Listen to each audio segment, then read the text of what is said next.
I drove through a small town in Indiana and I stopped at a Mexican restaurant. I got myself a nice plate of steak enchiladas, which I had to order up on. That's a premium charge because most Mexican places outside of the big cities, they don't usually do steak unless it's for special entrees. So I upgraded to that because I'm used to just getting steak, burritos, because I'm from Chicago, man. It's like, steak burritos, which, by the way, outside of Mexico, probably is the best Mexican food in the world. I'm sure LA would like to debate on that. I don't know. I've never been to LA. Anyway, I was in fucking Indiana, and I stopped there, and I had a Pacifico, and then I went and saw Terrifier 3 by myself, because that's what I like. I was never about dates or anything like that, or even, seeing movies with friends and shit. I used to do that, but now I like just taking in the film by itself. And this film wasn't terrifying. I don't think I've been terrified by there are only two films that I've ever been terrified by. One was The Exorcist, which I watched when I was very, very young. Okay, and that one is terrifying, not because of its special effects, but for obvious reasons. The other one was Requiem for a Dream by Darren Aronofsky. And the reason that movie was scary was not because it was a horror movie. It had nothing to do with the supernatural. It had everything to do with the natural. It was just junkies getting high and having their perspective distorted and all this shit. And that by itself was terrifying. The scariest movies are the ones that deal in hardship. Like extreme hardship. Anyway, I digress. This movie was about as good as the first and the second. Terrifier 3 is the movie that I'm reviewing. It stars James David Howard, I believe is his name. Correct me if I'm wrong. He plays Art the Clown. I should know his fucking name by now because this guy he and director Damien Leone have created one of the best horror movie villains in recent memory. This villain is so good that he actually elevates the movie. The movie itself is no great shakes in terms of story, in terms of cinematography, etc., but the special effects are the high point, and Art the Clown. On this much, all critics and all viewers universally agree that the best two key elements of this movie are the practical effects and the guy who plays Art the Clown. This is a silent movie villain. This guy has never said a word in the entirety of the 3 films and the short films that preceded it, where I believe he was played by a different guy. This movie, once again, picks up where it left off from Terrifier 2. The same woman, the same young lady who he was stalking in Terrifier 2, comes back with her magic sword, albeit way too late in the movie, with her autistic little brother, and a lot of the recap scenes of this movie are just that. They recap the trauma that those characters lived through, and some really bizarre, like, Hallmark Christmas scenes, family dinners and stuff like that, where it's kind of cheesy, and, like, I get what they were going for. This movie isn't as brightly lit as the second one also. I noticed that. It's more, like, dimly lit. I like that they alternated between the lighting so that you couldn't quite predict that. And Art's sidekick in this movie is not actually a kid, like it was in 2, but it's like a grown-up.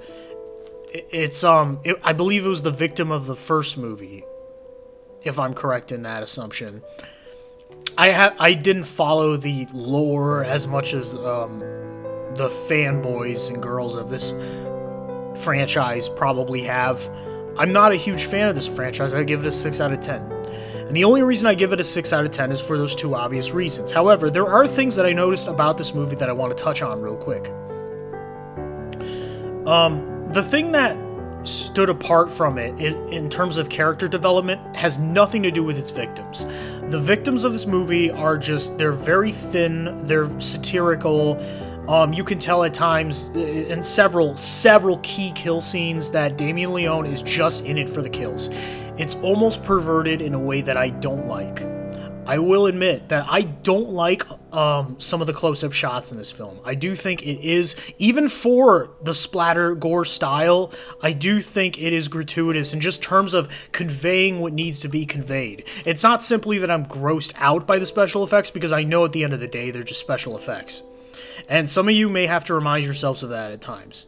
This is an unrated film. It doesn't have an MPA rating, just so you know.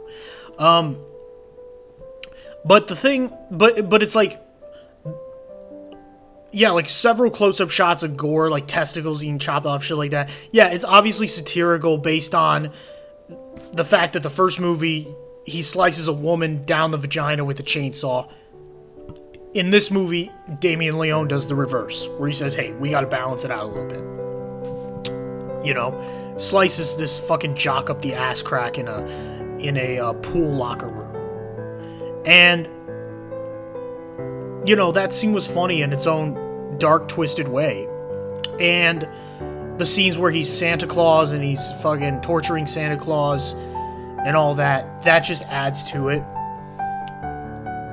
But what's more interesting about the film is the way it develops Art the Clown as a character, in his responses and his reactions when when the chick who's like obsessed with him as a journalist, does he have a soul, as he's listening into the conversation, and then later when he kills her, he takes off his sunglasses and he looks into her eyes. Like, you just know that was like a retort, and that type of thematic interest in the characters is really very much what cinema is about, and I appreciate that. I appreciated Damien Leone's passion for his main character. Unfortunately, his side characters just do not stack up, you know. And at the end of the film, he tries to do this whole Christ consciousness thing with the main character that doesn't work. You know, he puts a crown of thorns on her, and then she fights the clown one last time. And they're just some brutal kills. They're brutal kills. Insane special effects, like great practical effects, and this is where this movie is going to take the lead in terms of filmmaking in the new generations, that people are going to be less drawn away from Hollywood, less drawn away from CGI, and the box office results reflect that to a T, that it's going to be less about CGI and Marvel and all this fucking gay BS, and it's going to be more about practical effects and skill sets and actors who actually give a shit. There's good acting in this movie. I don't have any complaints about the acting at all. Very convincing characters, very convincing sets, and I like the movie. It was a tad too long, just like the previous one, but it isn't as long as Terrifier 2. So, you know, I'm not writing home about this movie. I don't think it's fantastic. I don't think it's bad either. And there are definitely a bunch of shots that I would have cut out just for the sake of being quicker, just more to the point and less gratuitous. I really question the sanity of the filmmaker in that case. Because showing gore is one thing, but I'm more of a tasteful artist in that I'm not going to appeal to the lowest common denominator of splatter. Okay, like, if it doesn't get to the point of the kill, if it's just like, we're just being brutal for the sake of it. Look, some people might be into that, but it's like porn at that point. It really is. And I don't get it. But as a movie, as a narrative thrust, it does make you think, and it is entertaining. It's a very entertaining movie. It's very funny, and I enjoyed it in its own weird way, and I give this one a 6 out of 10. Let me know what you guys think in the comments. This is Jake Jones Reviews.